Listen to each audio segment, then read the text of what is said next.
Bien, pues nos quedamos en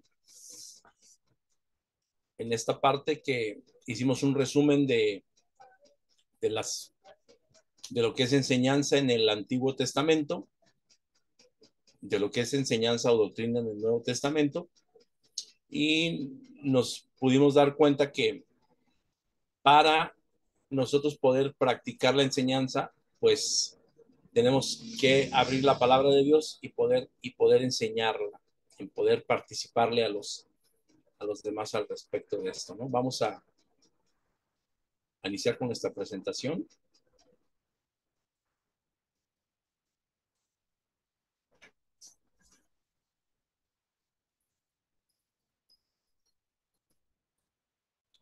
¿Qué significa la palabra doctrina?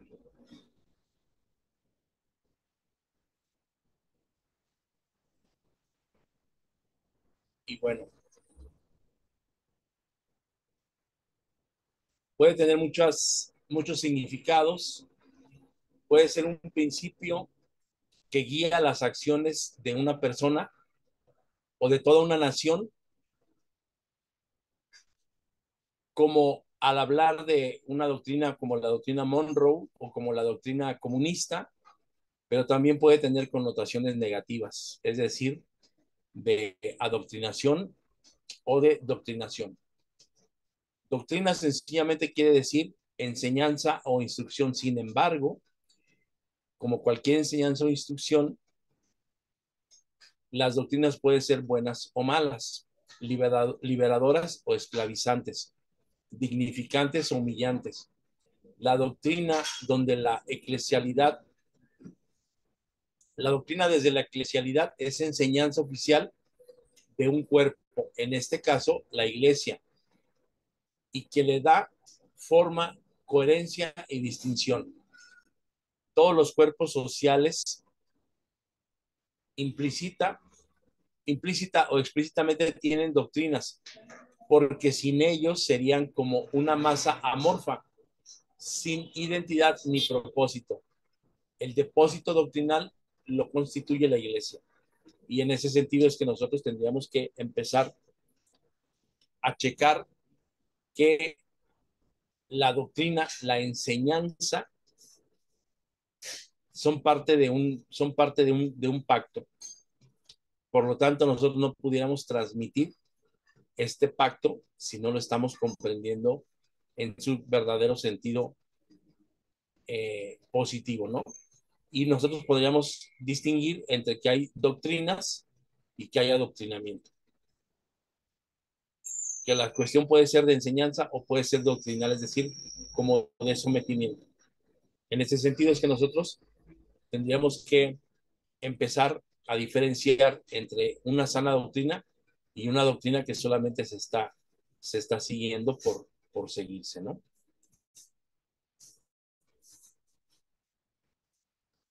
Significado de la palabra doctrina. Seguimos con esto. Dice, la doctrina bíblica teológicamente es la enseñanza que se da dentro de la revelación para el seguimiento o discipulado en Cristo.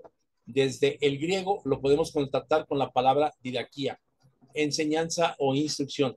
Y aquí tendríamos que recordar lo que vimos en lecciones pasadas.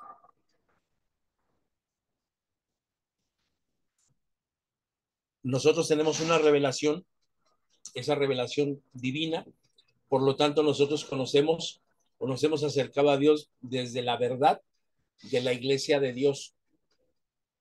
Pero tal vez esa verdad, como yo les venía diciendo, puede tener algunos bemoles, puede tener algunas cosas que son aptas y que son adecuadas para nuestro tiempo, y puede tener algunas cuestiones que no son aptas y que no son adecuadas a nuestro tiempo. Por lo tanto, habrá que tropicalizar ese mensaje, habrá que tropicalizar ese lenguaje, habrá que actualizar y resignificar lo que nuestra enseñanza para hace alguna década, para hace algunas 2 décadas, era adecuada, pero tal vez para este momento no. Por lo tanto, teológicamente es la enseñanza que se da dentro de la revelación para el seguimiento discipulado de Cristo. No ha sido lo mismo seguir a Cristo en los años 60 como seguirlo en la actualidad. No es lo mismo seguir a Cristo en un lugar en donde se está en guerra o en medio de un desastre natural que seguirlo en un lugar en donde se supone se puede tener todo. Como no es lo mismo seguir a Cristo Jesús en los Estados Unidos que seguir a Cristo Jesús desde la República Mexicana. No es lo mismo. La Biblia hebrea se expresa con la palabra, como ya lo miramos, con la palabra lekaj, y que es la enseñanza en el camino de la Torah.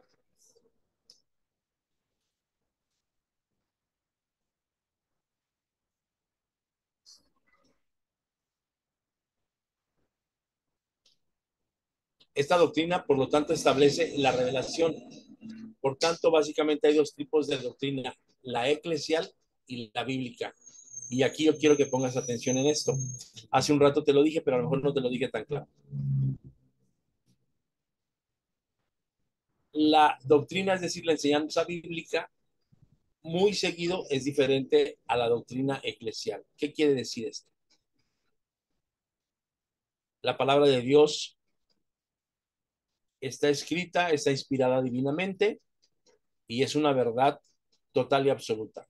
Pero la forma en la que se vive ese mensaje que está puesto en la Biblia lo determina la iglesia, ¿no? ¿Qué quiere decir esto? Hace un momento decía la hermana Irma, no se le daba tanta participación a las mujeres. Si nosotros vemos en la Biblia que dice, la mujer calle, no le permito que hable. Y tal vez esa doctrina pesó durante mucho tiempo, por mucho tiempo, en nuestras iglesias. Hoy en la actualidad no es tan vigente. Por ejemplo, en el lugar en donde yo participo, no tiene vigencia eso. La mujer puede dirigir, la mujer puede predicar, la mujer puede participar en los estudios. ¿Por qué? Porque la palabra de Dios dice una cosa, pero se ha llevado otra a la práctica. Es decir, la enseñanza bíblica es algo muy, muy especial, como especial es la forma en que la iglesia vive aquel mensaje. Y está basado precisamente en teología, en la comprensión de Dios. Nosotros podemos ir a la historia, que es una rama de la teología, y hoy tendríamos que recordar esto. La historia es traer a un muerto que nos va a platicar qué sucedió en aquel entonces, y ese muerto va a venir desde aquel lugar, desde aquel tiempo que sucedieron las cosas, nos va a plantear lo que sucedió, y nosotros para saber si eso sucedió, si eso que sucedió tiene mucho de verdad, poco de verdad, incidió para el grueso de la iglesia o solamente incidió para una parte muy particular y muy regional, pues entonces es que de ahí cambia la forma de comprender y la forma de ver las cosas y sobre todo la forma de interpretarlos. Es por esto que hay una diferencia muy enorme entre cómo se vive la doctrina desde la Biblia y cómo se vive la doctrina desde la iglesia. Y entonces esto nos lleva a la doctrina y a la realidad.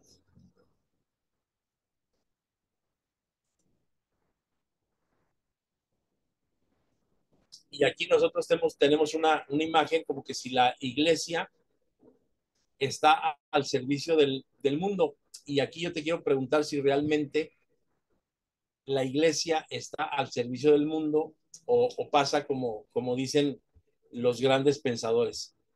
La religión es opio para el pueblo. Y en ese sentido yo te quiero invitar a que tú pienses y reflexiones, la iglesia en la cual tú participas está al servicio de la comunidad o solamente está al servicio de algunos cuantos. Un punto muy importante a considerar es que la doctrina es influida directamente por la realidad, esto es decir, a nivel sociopolítico y religioso. Esto significa que muchas doctrinas son el resultado o están influenciadas por el establecimiento de su contexto histórico. ¿Qué quiere decir esto? Lo que yo hace un momento te decía. No es lo mismo vivir a Dios y a Cristo desde un lugar en guerra que vivirlo desde un lugar en paz. No es lo mismo vivir a Cristo desde un momento y un espacio de necesidad que vivirlo en un momento y en un espacio de opulencia. No es lo mismo vivir a Dios desde la comprensión y la voluntad y hacer su voluntad divina que desde mi comprensión y desde lo que a mí verdaderamente me está interesando y me está haciendo como necesario por el momento que yo vivo. Y en ese sentido quiero volverte a hacer la reflexión de Martín Lutero. Martín Lutero leía las escrituras y se daba cuenta que la comprensión del grueso de la Iglesia Católica no estaba siendo adecuada. Martín Lutero leía la palabra de Dios y se daba cuenta que era más importante para la humanidad, para la Iglesia, la forma en la que habían comprendido las escrituras siglos atrás, que darle una relectura y actualizar ese mensaje. En ese sentido, es que yo te quiero, por ejemplo, platicar. Hubo un alemán de nombre Dietrich Bonhoeffer. Ese personaje era un pastor y era un predicador alemán, teólogo, por supuesto. Pero él predicaba el evangelio en el tiempo en que los nazis estaban matando y estaban haciendo trizas a los judíos y los quemaban vivos y los llevaban a campos de concentración y todo ese tipo de cosas. Entonces, él recibió amenazas de muerte en Alemania y fue trasladado a Estados Unidos para seguir predicando el evangelio.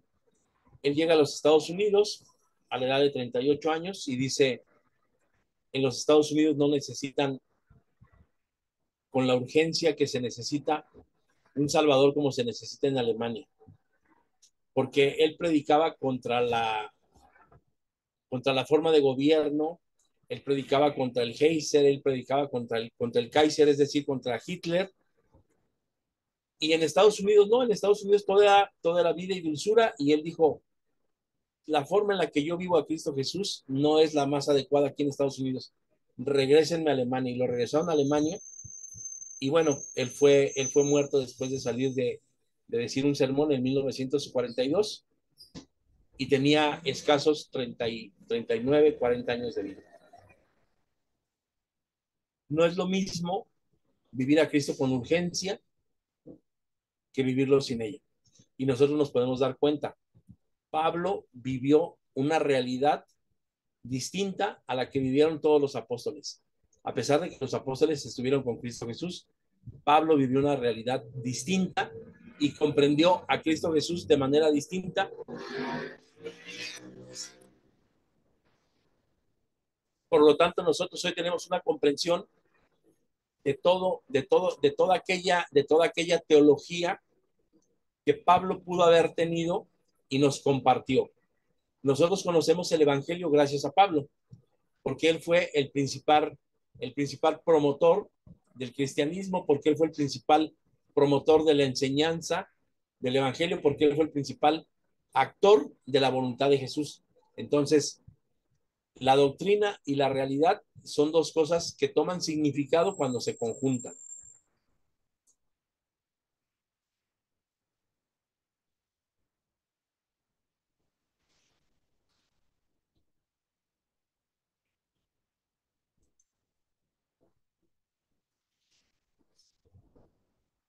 Doctrina y tradición.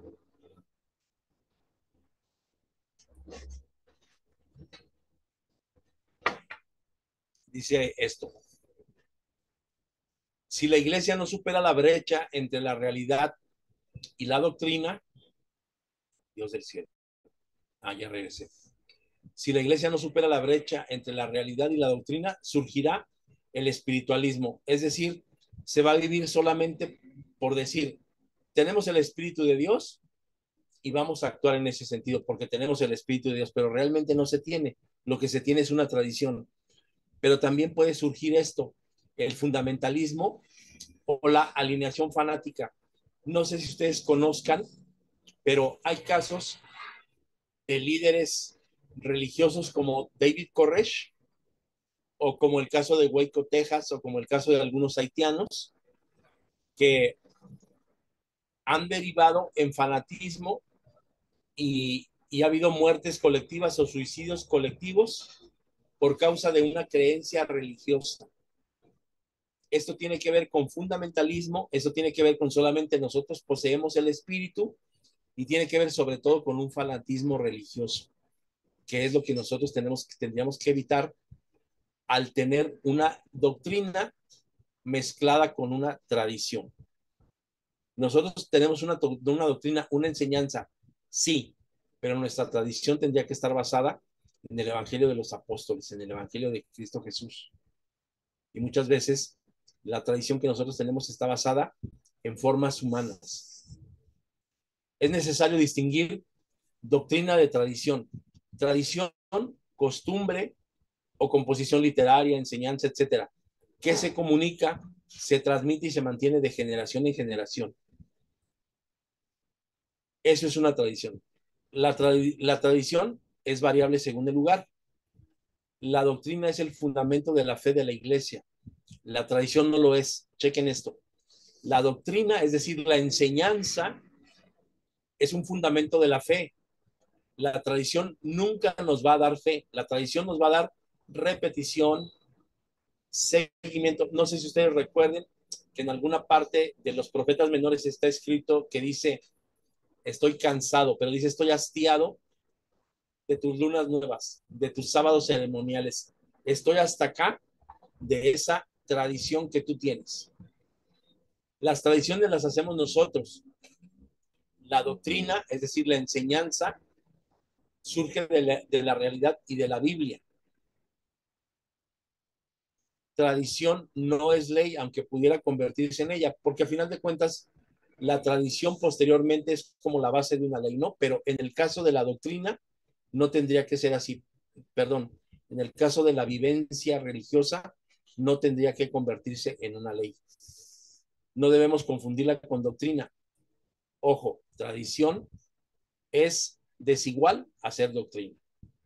Y aquí nosotros tendríamos como teólogos, como alguien crítico de lo que es la sana enseñanza, tendríamos que empezar a diferenciar los momentos en los que nosotros mantenemos una tradición con una doctrina. ¿Qué podría ser un ejemplo muy claro de una tradición?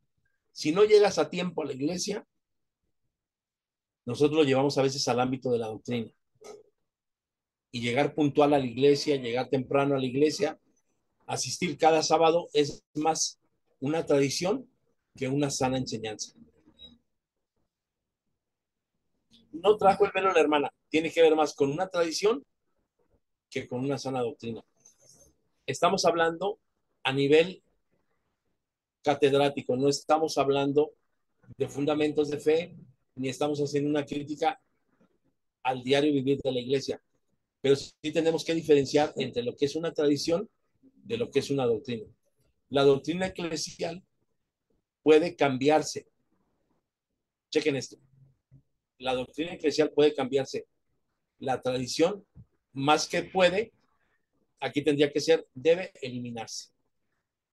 Nuestras tradiciones que afectan el vivir de la iglesia, las costumbres sanas de la iglesia, o lo que no nos permite practicar una sana vivencia eclesial, tendrían que eliminarse, tendrían que dejar de ser. Y es por esto que nosotros tenemos de hacerle caso a esta revelación divina que hemos tenido a través de la Biblia, ¿no?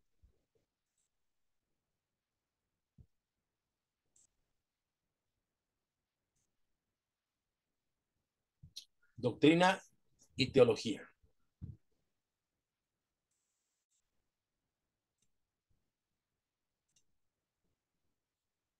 Y bien, cada teólogo en realidad, cada predicador hace énfasis en algún elemento y no en todos. Hay veces que el predicador tiene como una base, como un seguir, como un derrotero,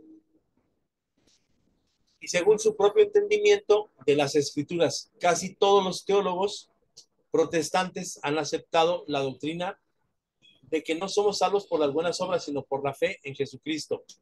Y este es un don de Dios. Lo dice Efesios 2:8. pero dentro de este marco que parece bien específico, hay lugar para diversas interpretaciones. Y aquí yo quiero preguntarte, antes de continuar, voy a dejar de compartir. ¿Por qué crees que nosotros somos salvos? Quiero preguntarle a la hermana Irma y a la hermana Tati, ¿por qué creen ustedes que nosotros somos salvos? O a lo mejor la pregunta es, ¿tú te sientes salvo? Yo pienso que es por la fe en Jesucristo. Es por la fe en Jesucristo. Hermana Irma, ¿usted se siente salva? Claro que sí, porque si no me sintiera salva, hermano, ¿por qué estaría yo luchando, verdad, para no ofender a mi Dios y a mi Señor Jesús? Si, si uno se siente, bueno, vivimos dentro del pecado y cometemos pecado, pero creo que nuestro Señor Jesús murió por mí y yo tengo que mantener eh, esa salvación. Sí, yo a veces lo reflejo como en decir, la salvación es como un puño de arena que tenemos en la mano. La tenemos que tener ahí y tratar de sostenerla, porque si nosotros abrimos nuestros dedos, pues esa arena se va, perdemos la salvación, ¿verdad? Entonces, yo creo firmemente que la salvación la tenemos exactamente porque confiamos, porque creemos en el sacrificio de nuestro Señor Jesús, pero que si no la cuidamos, la podemos perder. Ok, gracias, hermana Irma. Hermana Tati, ¿qué nos comenta al respecto de su salvación? ¿Usted se cree salva? ¿Qué hace falta para que sea salva si no se cree? Y si sí se cree, ¿por qué se cree salva? Adelante. Bueno, primero creo que me siento, no sé, medio raro. Tendría que profundizar tanto porque para decir sí me siento salva, no sé. No quiero decir que tampoco dudo que sea salva porque estoy negando mi fe, pero creo que soy salva por gracia.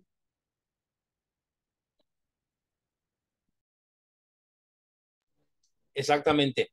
¿Se dan cuenta que por tradición y por costumbre a nosotros nos cuesta trabajo decir que somos salvos?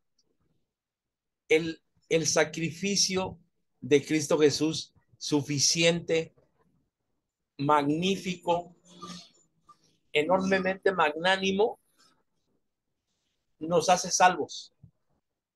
Pero a nosotros nos han dicho, pórtate bien para que no esto, haz esto para que no esto otro, y entonces nos han vendido una salvación que nos cuesta, pero la comprensión de las escrituras nos ha llevado a entender que la salvación es por gracia, no por obras, pero está bien complicado que nosotros entendamos eso. Les quiero platicar algo.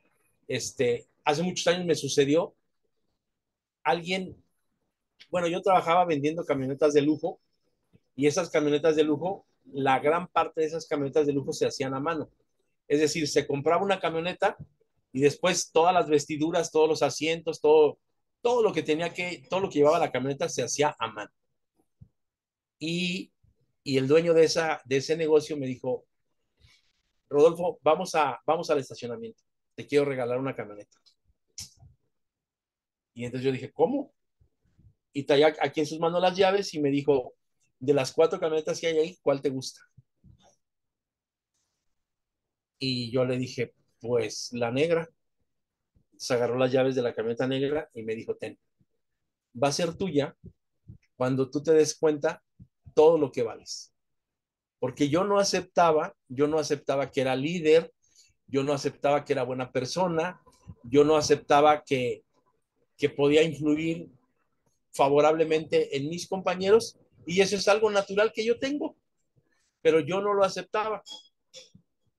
Y entonces él me dijo, en el momento en el que tú cambies la creencia y la autoestima que tienes, porque yo estaba como en depresión, me dijo, en ese momento la camioneta es tuya. Claro que pasaron meses, yo me salí de trabajar y no pude modificar esa forma de ser, porque yo estaba en depresión.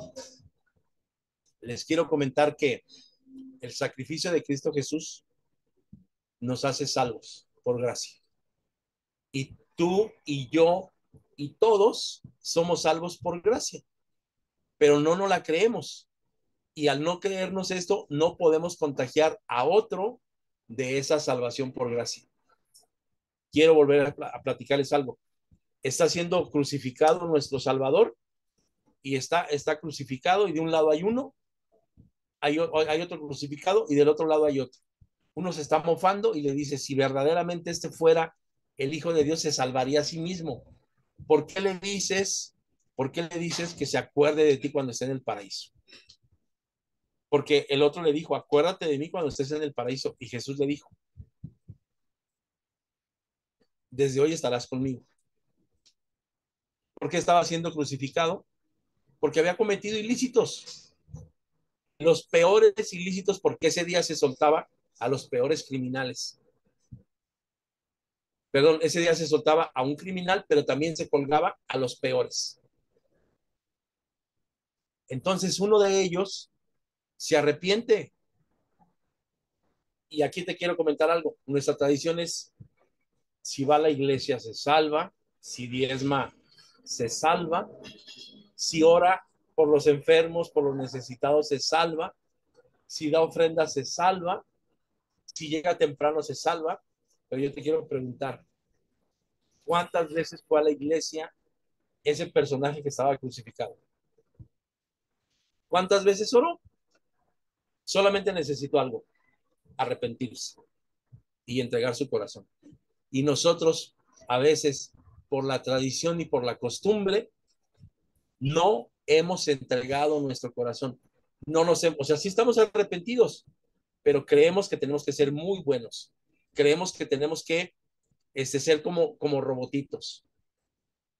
Amar, pero de cierta manera. Bendecir, pero de cierta manera. Participar, pero de cierta manera.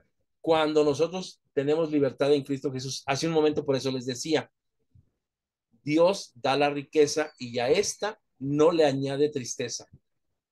¿Qué quiere decir esto? Dios nos dio la salvación, vivámosla felizmente, enteramente, íntegramente. Esta es una comprensión teológica que ha llevado a muchos a decir, no, es por méritos.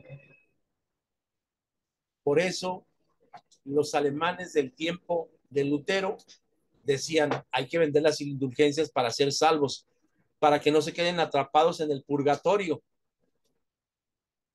Y Martín Lutero dijo, oye, no existe ningún purgatorio, no existe nada de esto. ¿Cómo que vamos a cobrar por ser salvos? Esa es una atribución solamente que le corresponde a Dios. Tú y yo tendríamos hoy que entender que el sacrificio de Cristo Jesús fue una decisión de Dios para que nosotros nos salvaran, para que nosotros seamos salvos, para que nosotros seamos justificados. Y en ese sentido, hoy nosotros vivimos una realidad muy diferente. Tendríamos que vivir una realidad muy diferente. Por eso yo les comento que la teología, más que saber definiciones y conceptos y preceptos y relaciones, la teología es comunión con Dios para poder tener una mejor revelación de lo que es su palabra. Para continuar.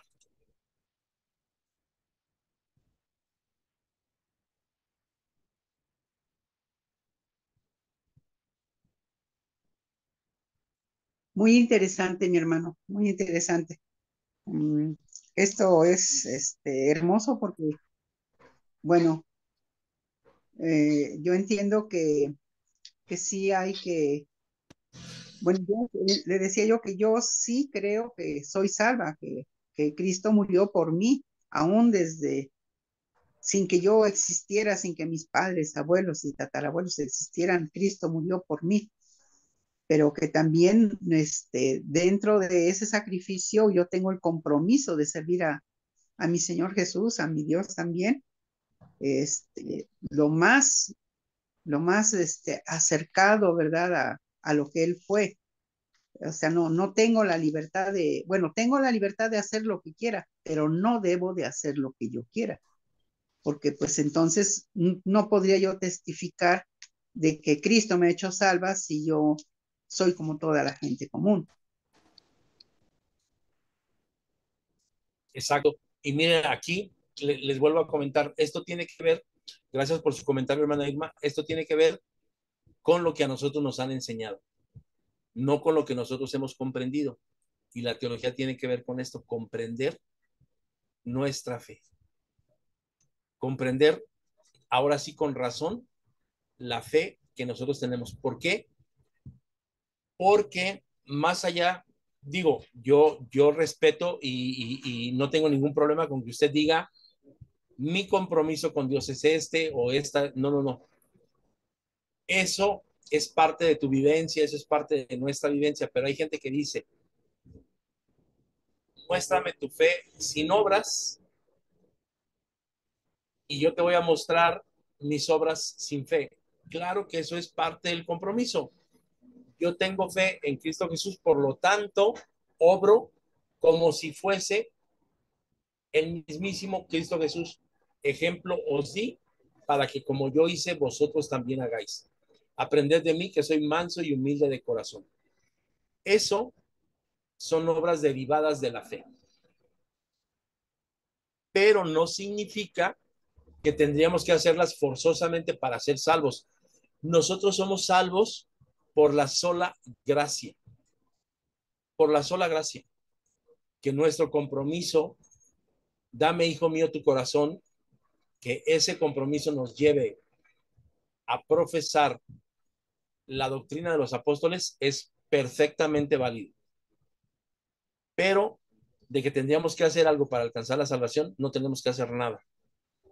Es parte de la enseñanza, pero esta enseñanza tiene que ver con lo que hemos aprendido mal. O sea, nos han enseñado mal porque hoy medio me siento salvo, pero como que no, como que sí, no. Yo soy salvo, pero mi fe en Cristo Jesús me lleva a hacer buenas obras. No tengo que hacer buenas obras para llegar a Cristo Jesús. Como conozco a Cristo Jesús, hago buenas obras.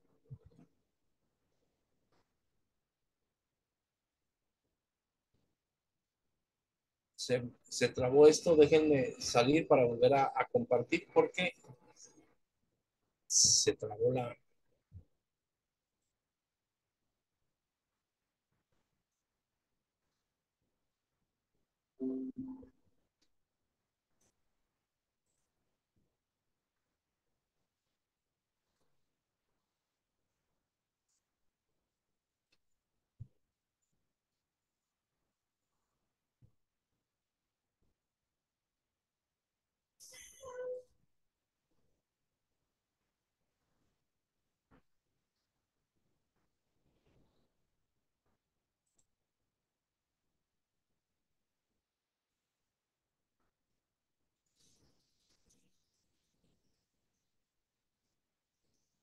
Ok, dice aquí, en los círculos cristianos se habla de la doctrina y de la teología. Tal vez usted se ha preguntado cuál es la diferencia. A veces hay confusión en estos dos términos. Cuando hablamos de las implicaciones de la revelación de Dios, hay que pensar en dos niveles. Ya dijimos que la Biblia es la base de toda teología cristiana. La Biblia también es la base de nuestra doctrina. La palabra doctrina en griego significa enseñanza, literalmente quiere decir lo que parece correcto, literalmente. Por otro lado, teología significa el estudio de Dios. Luego entonces podemos decir que básicamente la doctrina es un resumen de la enseñanza bíblica y la teología es el estudio de esta enseñanza.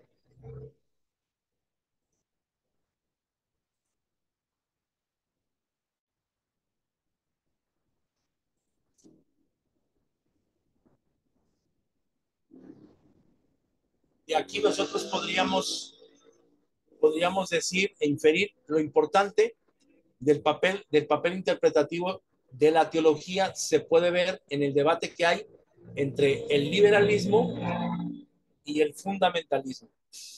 Parte de este debate es lo que acabamos de hablar al respecto de nuestra salvación. Los fundamentalistas dicen no, tienes que hacer para merecer. Y el liberalismo dice no, la gracia es suficiente. Al principio de este siglo, algunos teólogos liberales negaban ciertas doctrinas, incluso la que nosotros hablamos hace un momento, pero también la divinidad de Cristo. No sé si ustedes lo sepan, pero hoy nosotros como parte de la Iglesia de Dios entendemos que Cristo Jesús es Dios y que Dios es Cristo Jesús. Pero todavía hace algunas décadas atrás entendíamos que Jesús era un ser creado, pero la palabra de Dios dice que Él es el principio y el fin, que en el momento en el que estaba en la fundación del mundo, Él estaba ahí, sabiduría de Dios, ordenándolo todo. Entonces, hay un debate entre el fundamentalismo y el liberalismo. Sin embargo, entre estos dos grupos había mucha diferencia en cuanto a lo que significaban estas doctrinas, es decir, estas enseñanzas. El debate giraba alrededor de la interpretación de la doctrina.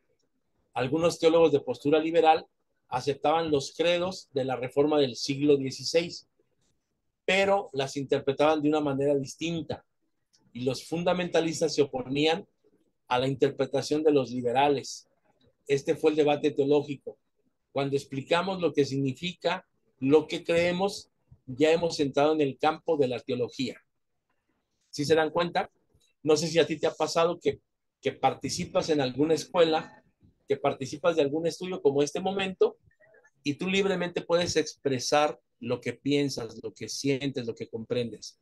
Entonces, cuando empezamos a hacer eso, es que estamos entrando en el campo de la teología. Y aquí quiero repetirte lo que ya sucedió en algún momento con Martín Lutero. No sé si conozcan lo que son las 5 solas. Si quieres, puedes ponerlo en el chat o abrir rápidamente tu micrófono y decirme sí, sí sé qué son las 5 solas o no, no sé qué son las 5 solas. No, No, no sé. Ok. Las 5 solas es la base, del fundamento, del fundamento, es decir, los conceptos fundatorios, no el fundamentalismo, sino los conceptos fundatorios del protestantismo. ¿Qué quiere decir esto? Bueno, los reformadores del siglo XVI escribieron sobre las 5 solas en varios escritos de esa época. No siempre se mencionaron juntas, algunas se mencionaban por separado, pero de manera sistémica, hasta el siglo XX fue cuando se empezaron a enseñar como tal, ¿no? Y tiene que ver, la primera es con la sola escritura, es decir, solamente por la palabra de Dios se puede llegar a Dios. Y esto quiere decir, ¿qué significa? La sola escritura enseña que solo la Biblia es la palabra de Dios, autoritativa, inspirada. Estamos hablando de los conceptos del siglo XVI, de los reformadores de aquel entonces. Martín Lutero fue el principal que puso esto. Solamente la palabra de Dios es autoritativa, es inspirada. Por consiguiente, es la única autoridad y la única fuente accesible para llegar a él. Esa es la primer sola, ¿no? La segunda sola tiene que ver con sola fide. Solo la fe salva. Solo la fe es la enseñanza que dice que la justificación y esto se recibe solo por la fe, sin ninguna mezcla ni ninguna necesidad de buenas obras. Chequen esto. Desde 1750, tiempo en el que Martín Lutero clavó esas tesis en la puerta de la Catedral de Wittenberg, dijo, solo la fe salva, porque solamente la fe nos puede llevar a la comprensión de Dios y esto trae salvación. ¿Por qué? Porque para él, como para nosotros, sin fe es imposible agradar a Dios. La tercera sola es solo la gracia. Solo la gracia y la doctrina que sostiene que la salvación viene solo por gracia divina, por gracia de Dios. Es decir, es un favor inmerecido. No es como que el pecador haya tenido que hacer cosas para llegar o para alcanzar esos méritos. La cuarta sola tiene que ver con solo Cristo salva. Así como la gracia viene solamente de Cristo, pues solamente Cristo es el poseedor de esa gracia. Y es el único mediador entre Dios y los hombres. Y la última sola tiene que ver con que solo a Dios se le da la gloria. Soli Deo Gloria. Enseña que solo la gloria es para él, para el único Dios creador, omnipotente, puesto que la salvación se lleva a cabo de él y a través de él, porque él fue quien ofrendó, quien dio a su hijo para que este mundo fuese salvo. Entonces, esas 5 solas, nosotros somos la iglesia de Dios, columna y apoyo de la verdad, y no es que nosotros hayamos tomado como esas bases del protestantismo para decir, vamos a ser la iglesia de Dios, sino que Martín Lutero en su comprensión del Señor llegó a determinar y a estudiar esto que también nosotros creemos. Solo la gracia, solo la fe, solo la palabra, solo Cristo y solo Dios. Esas serían las cinco solas. Un favor, ¿me podría repetir la quinta, mi hermano? Gracias. Solo a Dios sea dada la gloria. La primera es solo la gracia, la segunda sería solo la fe, la tercera sería solo la palabra, la cuarta sería solo Cristo y la quinta sería solo a Dios sea la gloria. Gracias. Sí, continuamos. La doctrina en las escrituras.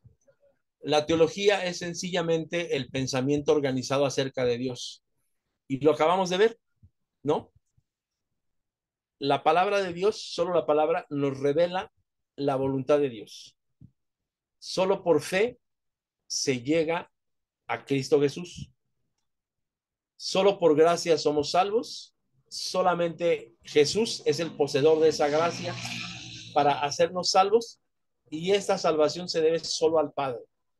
Y a Él es toda la gloria porque Él dio a su Hijo, porque por medio de Él entendemos la fe, porque por medio de Él viene la gracia y por medio de la palabra de Dios viene esa revelación. Entonces la teología es un conjunto de pensamientos ordenados y organizados acerca de Dios. Los diversos modos de organización de tales pensamientos dan como resultado diversos tipos de teología, cada cual con sus propios méritos. La teología cristiana presupone la existencia de Dios, teología propia, y su revelación de sí en la Biblia. Y esto es bibliografía. No sé si tengas a la mano o si lo recuerdes o si al rato abres el fundamento doctrinal, pero si te das cuenta ahí, es un concepto de cuestiones ordenadas. Primero habla de la palabra de Dios,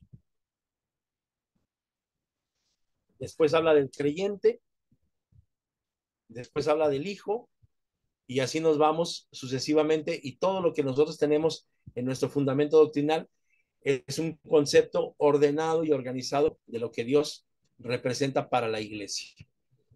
Estas presuposiciones no se dan sin un firme fundamento intelectual. Por cierto, constituyen dos grandes categorías de doctrinas. Por derecho propio, la teología propia y bibliográfica forman el punto de partida y el fundamento para la verdadera teología cristiana. Mientras más doctrinas se estudia, más seguro se hace el fundamento.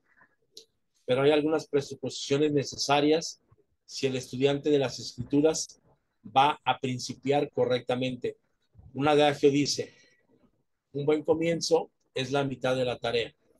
Y aquí yo te quisiera preguntar, ¿qué crees que sería un buen comienzo para estudiar teología o para seguir practicando teología o para seguir siendo cristiano?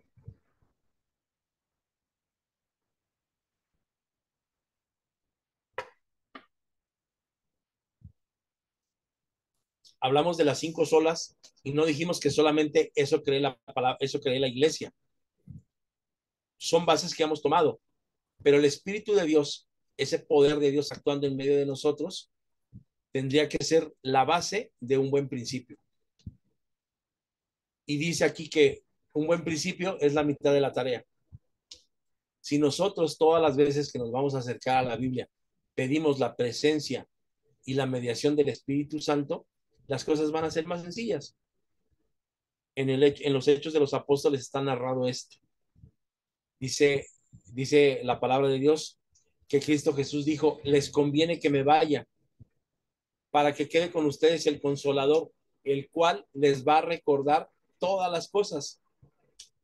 En ese sentido, te quiero decir que nosotros como iglesia de Dios no hemos echado mano del Espíritu Santo.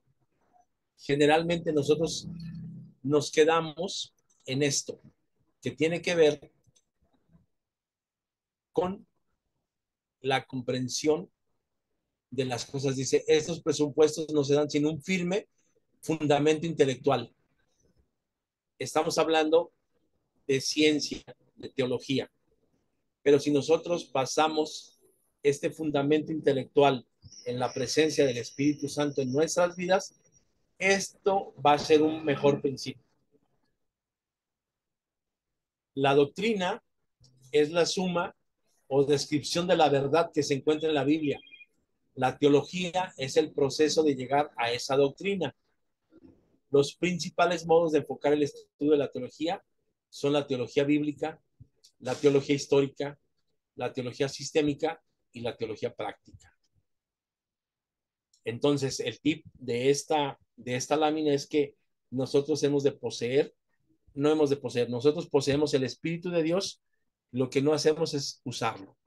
Tendríamos que usarlo, tendríamos que hablarle, tendríamos que pedirle cosas a Dios, que nos derrame de su Espíritu Santo, que nos regale de su Espíritu Santo, que nos dé de su Espíritu Santo.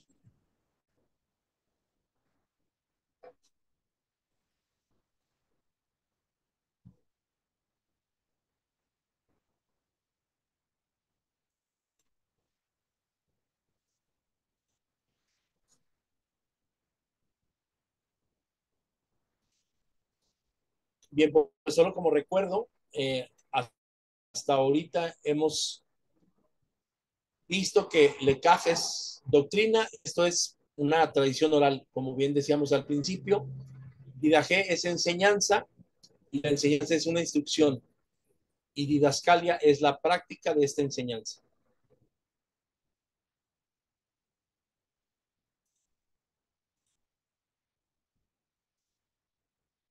Ahora, dice aquí, en los círculos cristianos se habla de doctrina y de teología. Tal vez usted se ha preguntado, ¿cuál es la diferencia? A veces hay confusión entre estos dos términos, doctrina y teología. Cuando hablamos de las implicaciones de la revelación de Dios, hay que pensar en dos niveles.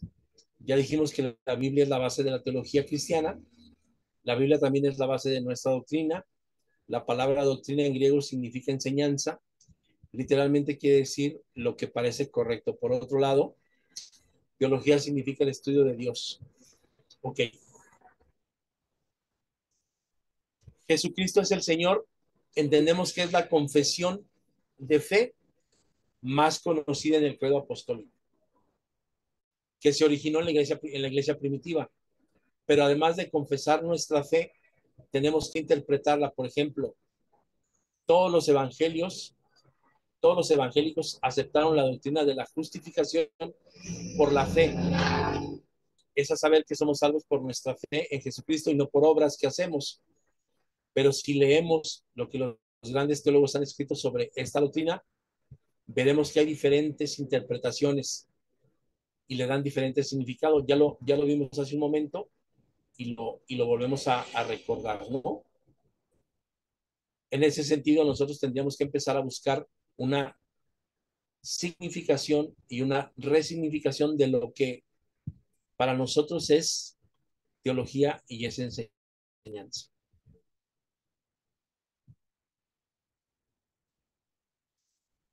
Dice aquí, la teología y la doctrina están estrechamente relacionadas.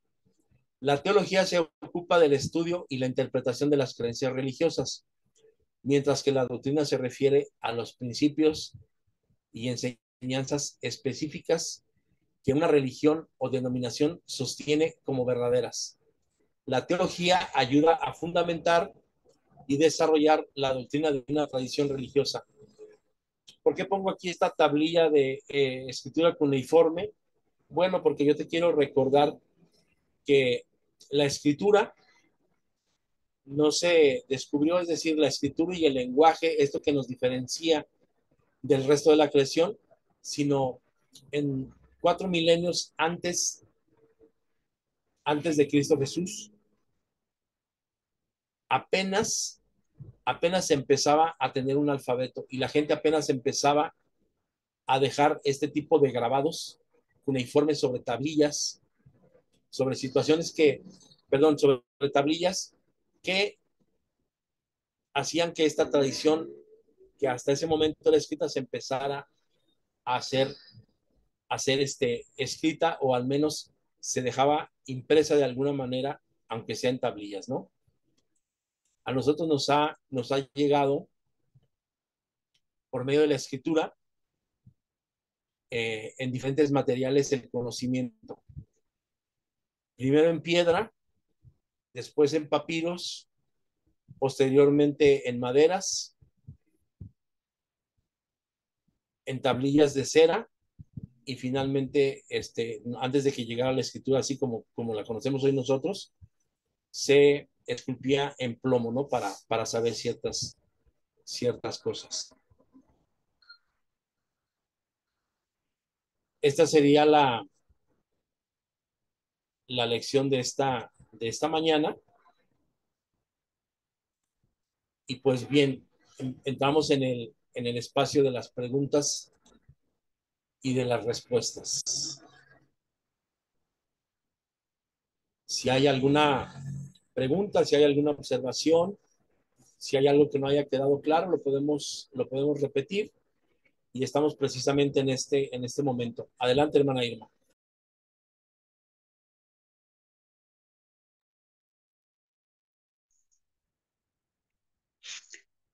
Mi hermano, yo estoy muy agradecida con Dios por este tiempo, porque la verdad que se aprende muchísimo.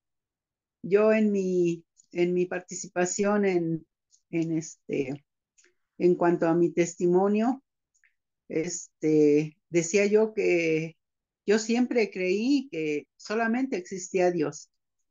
No tenía conocimiento de la existencia de nuestro Señor Jesucristo. Fue hasta llegar a Iglesia de Dios que yo conocí que nuestro Dios tenía un hijo y que a través de ese hijo nosotros obtuvimos la salvación y que era nuestro ejemplo a seguir. Y pues ahorita, gracias a Dios y a todos ustedes como profesores, yo estoy aprendiendo muchísimo, me da mucho gusto. Y pues bueno, sí sabía que dentro del conocimiento que he adquirido, que nuestro Señor Jesucristo es Dios, sí, y que Él dejó esa parte divina para hacerse hombre, para demostrarnos que nosotros como seres humanos podíamos hacer grandes cosas. O sea, es nuestro ejemplo de que sí podemos hacerlo, ¿sí? Solamente es querer, creer y querer. Muchas gracias, mi hermano. Que Dios le bendiga. Sí, hermana Irma, gracias a usted por su participación. Quiero comentarle que yo aprendo muchísimo. Hay un adagio también que dice que aprende más el que enseña que el que estudia. Y en esta ocasión, pues a mí me corresponde esta parte en donde yo les comparto algo de lo que sé, pero el hecho de compartir esto eh, tiene muchas implicaciones. Y es saber, es conocer, es reafirmar. Y le quiero comentar, hermana Irma, que usted dice que sabía que había un Dios. Esa es la revelación natural. Cuando usted entiende que ese Dios tiene un hijo y que ese hijo nos salva y que ese hijo da salvación para todo, tiene usted una revelación divina.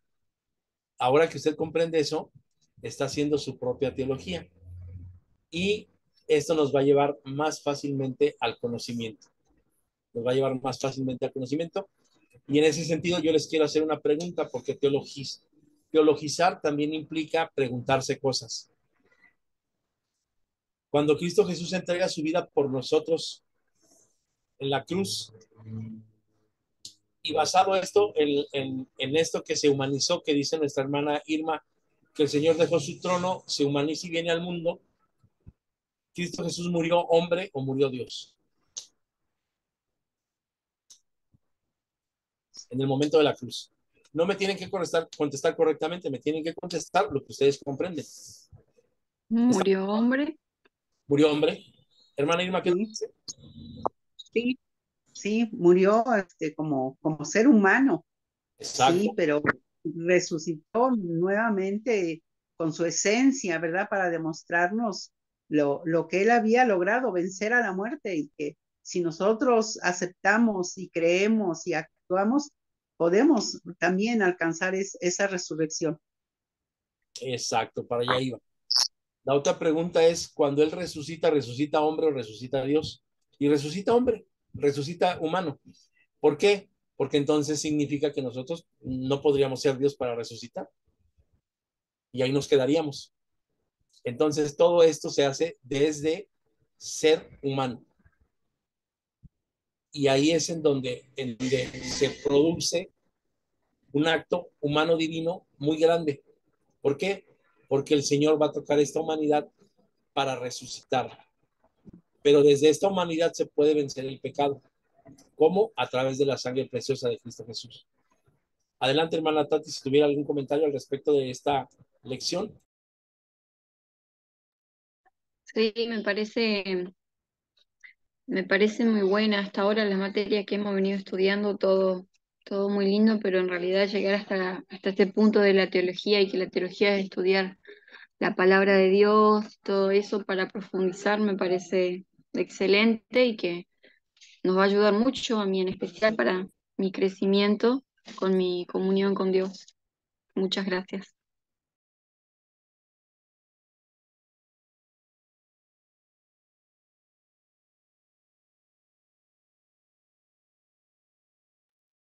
Tiene su micrófono apagado. Sí. Les comentaba que para el día de mañana vamos a tener una clase muy interesante que tiene que ver con la teología occidental. Hoy hemos visto lo que es teología y doctrina y hemos separado muy claramente que a veces confundimos doctrina con dogma y mañana vamos a darnos cuenta cómo es que surge esta teología y vamos a hacer un poquitito de historia. Vamos a hacer un poquito de historia y bueno, comentarles a ustedes que la historia no es una ciencia, la historia es una narración de los hechos, pero cuando llega a ser una ciencia es cuando se genera historiografía, es decir, cuando se comprueban que los hechos del pasado de verdad sucedieron y entonces se hace una historiografía. Pero si nosotros nos damos cuenta que esos hechos fueron reales y además de haber sido reales, se tienen datos escritos o datos orales o datos pragmáticos en alguna imagen o plasmados en una imagen, entonces se está haciendo teología histórica. Y mañana vamos a tocar un poquitito de esa teología histórica para traer de dónde surge la teología occidental. Porque no es lo mismo la teología occidental que la teología oriental. Como no es lo mismo la teología de la liberación que nace, por ejemplo, en una nación como Perú, que la teología de la liberación para unos africanos. No es lo mismo. A pesar de que los dos estén oprimidos, las cuestiones van a ser diferentes porque las necesidades surgen y nacen diferentes. Pero el conocimiento de Dios nos lleva a comprender mejor las necesidades del entorno en el cual nosotros estamos viviendo. Y en este sentido es que yo quiero seguirles diciendo que la teología que yo les quiero infundir es una teología práctica. Y práctica no porque sea ciencia, porque también hay teología práctica y tiene sus bases y tiene sus fundamentos, sino práctica en el sentido de que se practique y de que se lleve a cabo y de que sea muy digerible para nosotros. No en ser aquel estudioso, señor de barbas, tapado con un tul, que está enseñando y que está haciendo que la gente diga, ay, ¿cuánto sabe este personaje? No, no, no. En este caso, como teólogos, tendrían que decir de nosotros, a cuánto acepta la voluntad del Señor que la practica. Ese sería el único objetivo fundamental de que nosotros estudiemos teología, que lleguemos a la comprensión de las escrituras para practicarlas, no solamente nosotros, no solamente en nuestro hogar, sino en la comunidad donde nos desarrollamos y que pueda ir más allá, que podamos contagiar a muchos otros más para esta sana comprensión. No sé si hasta aquí tengan alguna pregunta, algo más que agregar. Y si no es así, pues le quiero pedir a mi hermana, adelante hermana Irma, adelante. Sí, mi hermano, mire, referente a un poco más anterior, de su enseñanza, usted decía que sobre el velo, acá en nuestro Tlaxcala también se utiliza, este, pero la base que nos dio nuestro pastor en ese tiempo, que fue uno de los fundadores de la iglesia en Tlaxcala, en la ciudad de Apizaco, el hermano Miguel Vargas de la Rosa, nos citaba la porción de Primera de Corintios 10 en su 11, en su verso 3, que dice, pero quiero que sepáis que Cristo es la cabeza de todo varón y el varón es la cabeza de la mujer y Dios la cabeza de Cristo. Todo varón que ora o profetiza con la cabeza cubierta afrenta su cabeza, pero toda mujer que ora o profetiza con la cabeza descubierta afrenta su cabeza, porque lo mismo es que si se hubiese rapado. Porque si la mujer no se cubre, que se corte también el cabello, y si le es vergonzoso a la mujer cortarse el cabello o raparse, que se cubra. Y ya con esa cita, no, el hermano nos decía que era necesario que nos cubriéramos la cabeza cuando se abrían las escrituras. Una vez que la Biblia se cerraba, nosotros teníamos ya el permiso de quitarnos el velo y que también era una señal de reverencia a nuestro Dios, de respeto a nuestro Dios porque estábamos en su santuario. No apague su cámara, le quiero decir, ¿me puede volver a leer donde dice que si el hombre ora con la cabeza cubierta, qué pasa?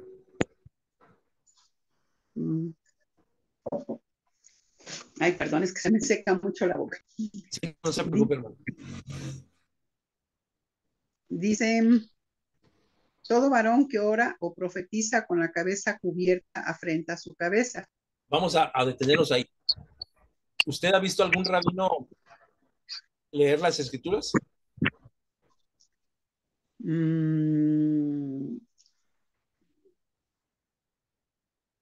Mire, No, bueno. se lo voy a representar. Ajá. Hacen esto. Y leen las escrituras. ¿Qué está haciendo el rabino según lo que dice la Biblia? Y estamos entendiendo que el rabino es un máster en la palabra de Dios. ¿Qué estaría haciendo? Estaría enfrentando contra sombría, lo cual significa, entonces, nosotros en la teología que estamos comprendiendo, que habrá que estudiar y habrá que preguntarnos por qué dice eso ahí la palabra de Dios. Porque yo le apuesto que ningún rabino afrentaría contra Dios, mucho menos contra su persona. Porque los rabinos cuando oran dicen, Señor, te doy gracias que no me hiciste mujer. Y además, que no me hiciste extranjero, sino que me hiciste de tu pueblo. Entonces nosotros tendríamos que releer esa parte de la escritura. A mí no me corresponde porque no estamos en la clase de exégesis, pero sí le quiero decir que para comprender las escrituras tendríamos que hacer exégesis. Y para hacer exégesis tenemos que ir a las tradiciones orales, a las tradiciones literarias, a la crítica de las formas y obviamente a la crítica literaria, es decir, quién lo tradujo, en dónde dice, qué papeles afectan esto y tenemos nosotros una mejor comprensión. A lo que yo le quiero decir y llegar es, nosotros nos enseñaron muchas cosas que ellos aprendieron y generalmente se aprendió mal. Por eso nosotros seguimos conservando tradiciones y comprensiones de hace de más de 16 siglos. Y estudiando teología, estudiando exégesis, estudiando hermenéutica, nosotros podemos cambiar esa parte. Sí, mi hermano, muchas gracias. Y pues yo lo entiendo a un nivel, por ejemplo, cultural, porque pues en nuestra misión hay hermanitas que vienen del trabajo y llegan con pantalón. Y bueno, por ejemplo, en la ciudad de Apizaco era escandaloso que una mujer llegara con pantalón. Pero como usted decía al inicio, a veces nosotros no investigamos el porqué de las cosas. Influye mucho el área de trabajo, influye mucho también la cultura de cada nación, y pues nosotros hemos adoptado quizás también una cultura que no nos corresponde, ¿verdad? Entonces, influyen muchas cosas. A Dios gracias y a nuestro hermano Abraham Marín, nosotros aprendimos aquí en nuestra pequeña misión, porque es una misión muy pequeña. Hemos luchado contra viento y marea por traer la palabra de Dios aquí a nuestro Tlaxcala, que es una ciudad súper católica. Entonces, él nos abrió el panorama diferente. Si la mujer llega con pantalón, bueno, viene del trabajo. Si la mujer no se cubre el velo, se le olvidó o salió deprisa, no sé. O sea, no nos debemos de fijar tanto en lo material, sino en el espíritu, que la persona viene corriendo con trabajo, con prisas, con problemas, con tristezas, y llega. Esa es la parte importante. Así es. Estamos nosotros en este camino de comprender la voluntad de nuestro Dios y tenemos que comprender a Dios como un ser de amor, no como un supervisor que está checando si llegamos a tiempo, si llegamos bien vestidos, si traemos corbata, si no traemos corbata. Nuestro Padre quiere que hagamos su voluntad. No nos quiere como la cerecita del pastel. Él quiere que hagamos su voluntad. Y a veces nosotros le hemos puesto muchas complicaciones a nuestro vivir religioso. En el mal sentido, tendríamos que vivir la espiritualidad y el ser hijos de Dios más que una religiosidad, más que una estipulación de dogmas. Y bueno, pues gracias por Muchas su participación, gracias por la clase de hoy. Y hermana Irma, le quería pedir si nos puede despedir en oración.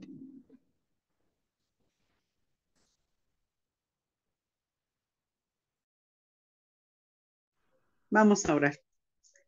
Padre Santo y bueno, gracias, Señor mío, te damos en esta hermosa mañana, Señor, porque nos das, Señor, el privilegio, bendito Dios, de la vida. Nos das, Señor, también el privilegio, Señor, de tener salud, de tener grandes cosas, bendito Dios. Te damos gracias también, bendito Padre, por esta clase, Señor, que hemos tenido, Señor, que no solamente ha abierto nuestro entendimiento, sino también nuestro corazón, puesto que estamos dispuestos a hacer cambios en nuestra vida. Te rogamos, Padre, que sigas estando con nosotros en el aprendizaje y con nuestros profesores también, bendito Dios, que se esfuerzan, Señor, por compartirnos su conocimiento, que no dudamos, Padre, que viene de ti. Te rogamos, Padre, que quedes con nosotros hasta el final del día y que nos des la gracia de volvernos a ver. En el bendito nombre de Jesús nuestro Señor, te lo suplicamos y agradecemos todo. Amén.